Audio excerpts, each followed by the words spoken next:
Hey everyone, तो कैसे हैं आप सब। वेलकम करता हूं मैं आप सभी लोगों का लीगल क्विज के इस एपिसोड में। देखिए, इस सीरीज को बनाने के पीछे का पर्पस मेरा सिंपली यही था कि आप लोगों के लिए मैं कुछ मल्टीपल चॉइस क्वेश्चन यानी ऑब्जेक्टिव क्वेश्चंस लाऊंगा। और आपके लिए गुड न्यूज ये है कि अगर आपने उन सभी क्वेश्चंस का कमेंट बॉक्स में मुझे सही आंसर दिया तो आपके नाम मैं नेक्स्ट लीगल क्विज के एपिसोड में फीचर करूंगा।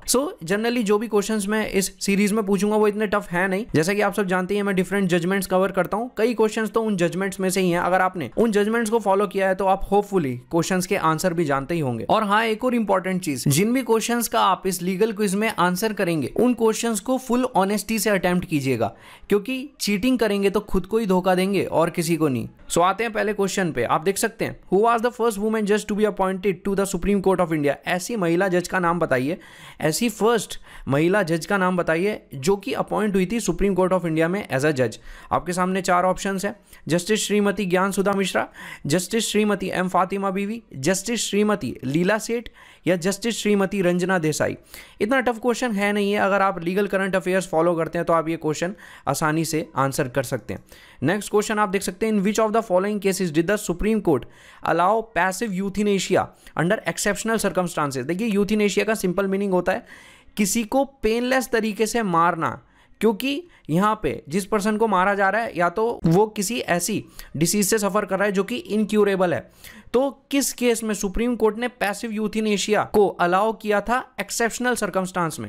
तो आपके पास ऑप्शंस हैं, बहुत फेमस केसेस हैं ये क्रिमिनल लॉ के: Gian Kaur versus state of Punjab, Aruna Shanbaug versus Union of India, Sharda versus Union of India या Seema versus Ashwini Kumar. Question number 3 पे आते हैं, which of the following writs can be used against a person believed to be holding a public office he is not entitled to hold. देखिए, एक ऐसा writ बताइए जो कि यूज हो सकता है ऐसे पर्सन के अगेंस्ट जो पर्सन एक ऐसा पब्लिक ऑफिस होल्ड करके बैठा है जिस पब्लिक ऑफिस पे इस पर्सन की कोई भी लीगल एंटाइटलमेंट नहीं है होल्ड करने की। जैसा कि आप सब जानते हैं, article 32 and article 226 of the Indian constitution कई तरीके के रिट्स हमारे सामने रखते हैं जो कि एक इंडिविजुअल फाइल कर सकता है कोर्ट ऑफ लॉ में। चार तरीके के ऑप्शन आपको यहाँ दिए गए हैं: writ of mandamus, writ of quo warranto, writ of habeas corpus या रिट ऑफ सर्शियोरारी। अगर आप कॉन्स्टिट्यूशनल जजमेंट्स और यहाँ कॉन्स्टिट्यूशनल लॉ से रिलेटेड केसेस को पढ़ते रहते हैं तो आपके लिए ये क्वेश्चन इतना मुश्किल नहीं होगा। आते हैं क्वेश्चन 4 पे, which of the following principle is applicable for the purpose of reducing multiplicity of proceedings. देखिए, जनरली कई बार ऐसा हो जाता है कि जो प्रोसीडिंग्स कोर्ट ऑफ लॉ में होती हैं वो कई बार बहुत ज्यादा हो जाती हैं, जैसा कि आप सब देख सकते हैं मल्टीप्लिसिटी ऑफ प्रोसीडिंग्स। तो ऐसा प्रिंसिपल बताइए जो रिड्यूस करता हो इन प्रोसीडिंग्स की मल्टीप्लिसिटी को। चार ऑप्शंस आपके पास है: रेस गेटे, दूसरा है रेस इंटेरेग्नम, तीसरा है रेस जुडिकाटा या चौथा रेस सुओ इनक्विटर।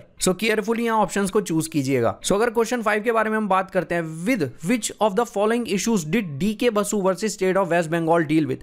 देखिए, बहुत ज्यादा लैंडमार्क जजमेंट है D K Basu versus state of West Bengal का। अभी एट प्रेजेंट मैंने ये केस कवर नहीं किया है, लेकिन होपफुली मैं फ्यूचर में जरूर कवर करने की कोशिश करूंगा। तो डीके बसु वर्सेस वेस्ट बंगाल का जो केस है वो किस तरीके के मैटर से डील करता है, क्या क्या चीज उसमें हुई थी? चार ऑप्शंस आपके पास है: safeguards against sexual exploitation, safeguard for arrested persons, safeguard for children या सेफगार्ड्स फॉर अनऑर्गेनाइज्ड वर्कर्स। देखिए, इतना टफ क्वेश्चन है नहीं, होपफुली आप इसका आंसर सही ही चूज करेंगे। आते हैं 6th क्वेश्चन पे, Who of the following is credited with drafting the Indian Penal Code 1860? जैसा कि आप सब जानते हैं, इंडियन पिनल कोड हमारा सब्सटैंटिव लॉ है। 1860 में ये एनफोर्स हुआ था। तो कोई भी लॉ जब बनता है तो उसकी ड्राफ्टिंग जरूरी होती है कि भाई कौन से चैप्टर्स में क्या क्या चीजें आएंगी, किस किस तरीके से आएंगी। तो इंडियन पिनल कोड की ड्राफ्टिंग के लिए किसको क्रेडिट किया जाता है? जैसा कि आप सब देख सकते हैं 1860 का है, तो प्री इंडिपेंडेंट एरा का ये लॉ है।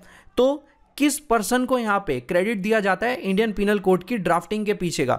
आप देख सकते हैं ऑप्शंस आपके सामने है: sir James Stephen, Charles Wood, John Morley या लॉर्ड मैकॉले। 7th क्वेश्चन क्या कहता है ये देख लेते हैं, under which section of code of criminal procedure 1973 special reasons should be stated for granting death sentence. देखिए, कुछ टाइम पहले मैंने एक जजमेंट कवर की थी जिसमें इस क्वेश्चन का आंसर था। ये बहुत बड़ा हिंट मैंने आपको दे दिया है कि ऐसा सेक्शन बताइए सीआरपीसी का जिस सेक्शन में स्पेशल रीजंस मेंशन करेगा जज, यहाँ अगर वो जज किसी को डेथ सेंटेंस दे रहा है। चार ऑप्शन आपके सामने है: section 392 clause 2, section 153 clause 3, section 173 clause 3 या सेक्शन 354 क्लॉज 3।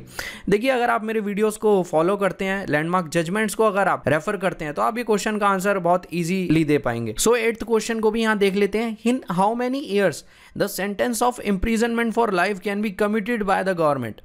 कितने सालों में यहाँ पे इम्प्रीजनमेंट फॉर लाइफ मतलब उम्र कैद को कम्यूट किया जा सकता है गवर्नमेंट के द्वारा। कम्यूट करने का सिंपल मीनिंग होता है कि पनिशमेंट को कम करना, जो सेंटेंस दिया गया है उसे कम करना। 4 ऑप्शंस आपके सामने हैं, 10 साल में, 14 साल में, 7 साल में या कभी भी नहीं, या ये चीज़ पॉसिबल ही नहीं है।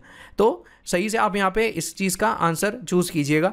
9th question, who is considered as the father of Indian constitution. देखिए बहुत ज़्यादा सिंपल क्वेश्चन है। अगर आप ज़रा सी भी हिस्ट्री जानते हैं हमारे इंडियन कॉन्स्टिट्यूशन की तो आप नो डाउट इस क्वेश्चन का आंसर ठीक ही देंगे।